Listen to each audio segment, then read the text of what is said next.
Hello everybody, so today we will be discussing our topic, which is internet trolling.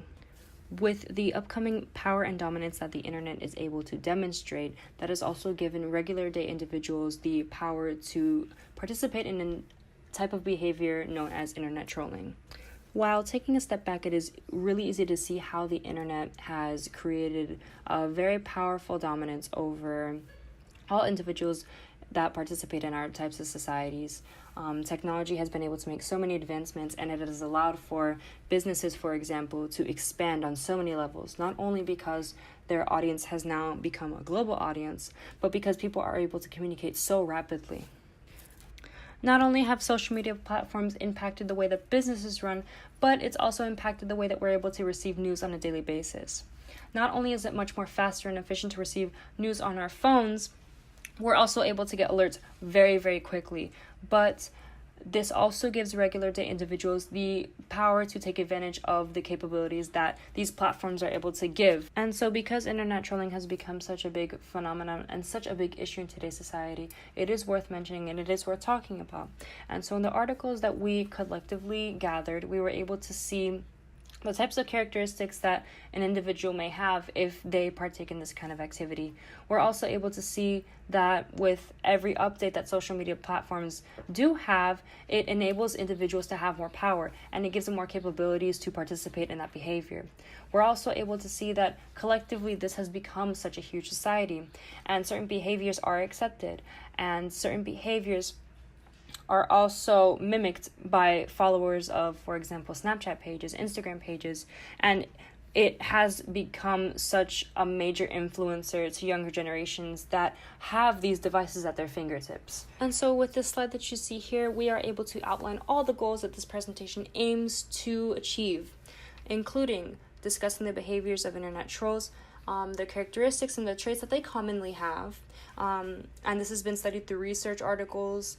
And we go on to discuss how this particular group is able to impact different communities in society. So, as our introduction mentioned, businesses and news outlets. This presentation also goes on to shed more light about the types of behaviors that are promoted because of social media, as well as those that might have been created because of these platforms. And finally, our discussion also aims to address how this phenomenon continues to grow and how this community continues to grow of individuals. So we move on to our first article, which is titled Psychopathy, Sadism, Empathy, and the Motivation to Cause Harm. New evidence confirms malevolent nature of the internet troll. And so this was created in April 15th of 2019, which also means that it's able to provide for pretty relevant and recent information, which was a very useful tool for our presentation. And so we go on to discuss some of the goals of the study, what the study wanted to do with it, and its overall direction. So along with its identification of predictors for this type of behavior, it also investigated a certain model known as the vulnerable dark triad model, which includes 3 of the special predictor traits, including secondary psychopathy, vulnerable narcissism, and borderline personality traits. It's also interesting to know that these traits collectively are able to create low agreeableness, emotional dysregulation, as well as negative emotionality. And so now we move into some very important elements of this study. So the article is able to discuss a number of significant predictors that they were willing to test. And so these are outlined here, and they include gender, primary psychopathy, sadism, affective empathy, cognitive empathy, as well as negative social potency in predicting internet trolling. And so the items that you see that are highlighted and those that have positive signs near them, these were identified as significant traits if they were found in higher numbers. But surprisingly, gender wasn't able to impact the results as much as we would have anticipated before. This next slide goes to address the traits that are found in the vulnerable dark triad model. And so these traits include secondary psychopathy, vulnerable narcissism, as well as borderline personality traits. And with these traits, the one that is highlighted also includes a negative sign next to it, meaning that at lower levels, this became a significant piece of evidence. Another important part of this study is to identify the behaviors of internet trolling and what it's meant to do, what internet trollers seek and what they find out of this type of behavior. And so the article outlines these very important points. And so internet trolling is able to create conflict and distress, and the posts are usually provocative and menacing, and they are able to target these specific individuals. This type of behavior is also able to create kind of a community of antisocial individuals that display kind of the same behavior. And this behavior is malicious. It's meant to cause harm, and it's also meant to cause this distress in other individuals. And so trolling has also allowed for this kind of privacy to occur, which has in turn led to de-individualization. And so these have created very, very harmful impacts on individuals that are targeted and individuals that are able to experience this conflict and stress. And so there has been a huge discussion on suicidal ideation as well as self-harm. It's legit just ruined my life.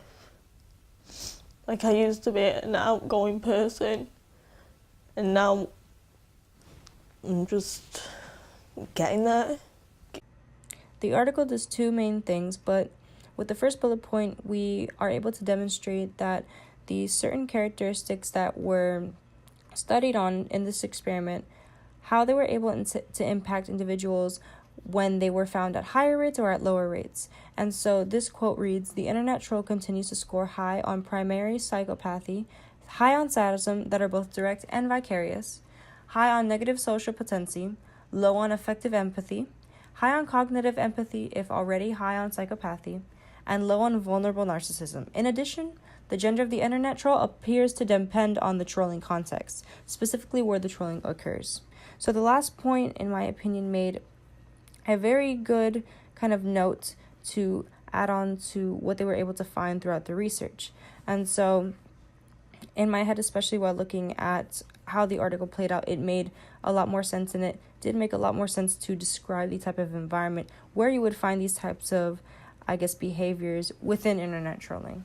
And the second bullet point is able to demonstrate kind of the behavior that an internet troll would kind of depict. And so it reads, "In sum, these results portray an individual who is callous, enjoys both watching and causing harm to others, is able to effectively predict what will emotionally hurt others without sharing the emotional experience, and is motivated by causing the social mayhem.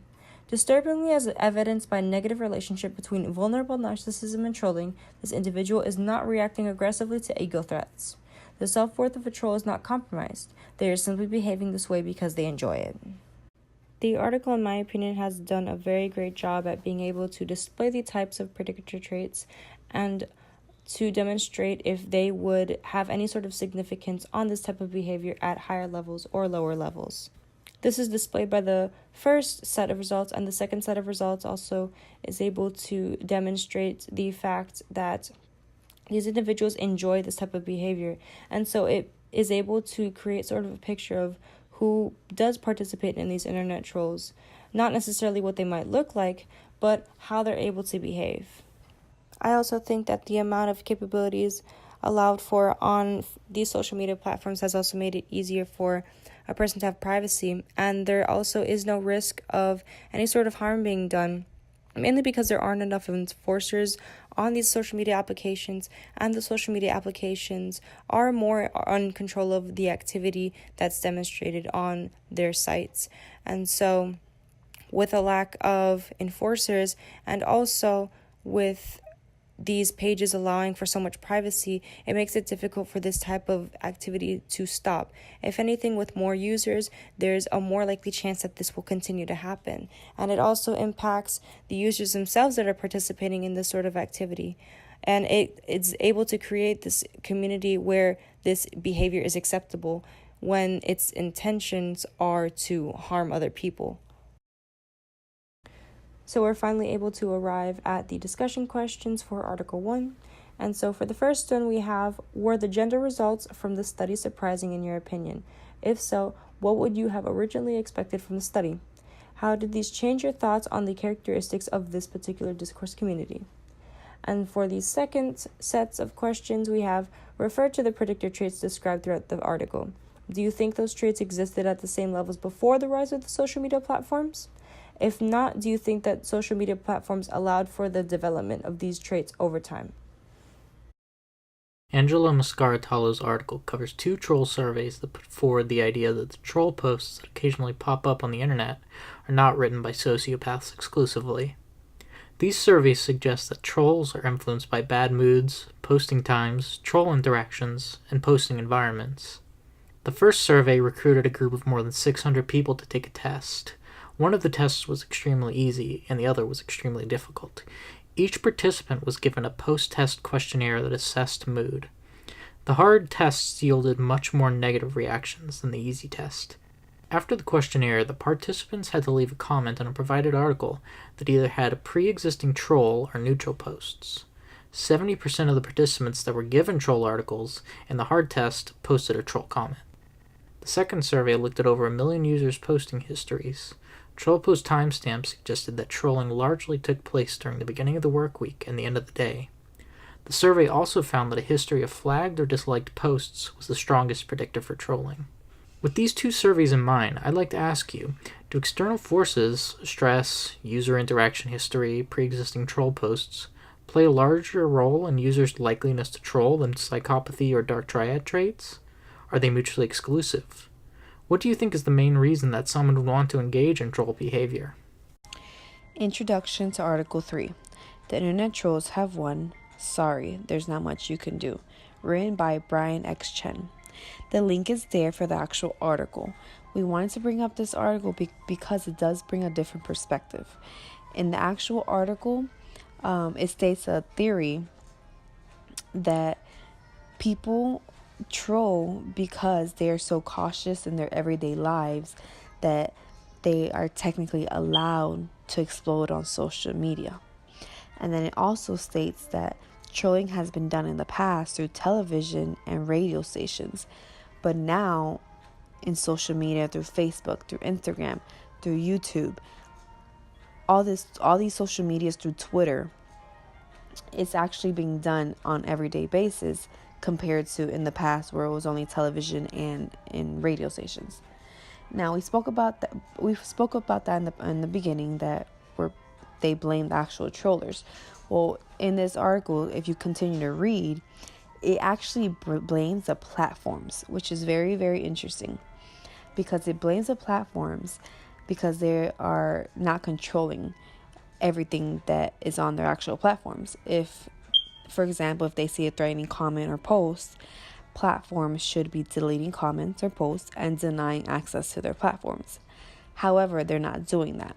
So in this article, it's stating that the platforms are the ones to blame and that there's nothing we can do about it. So that's an interesting perspective, and that is something that we need to think about when we think about trolling. Thank you so much for watching our presentation, and we have our articles listed below.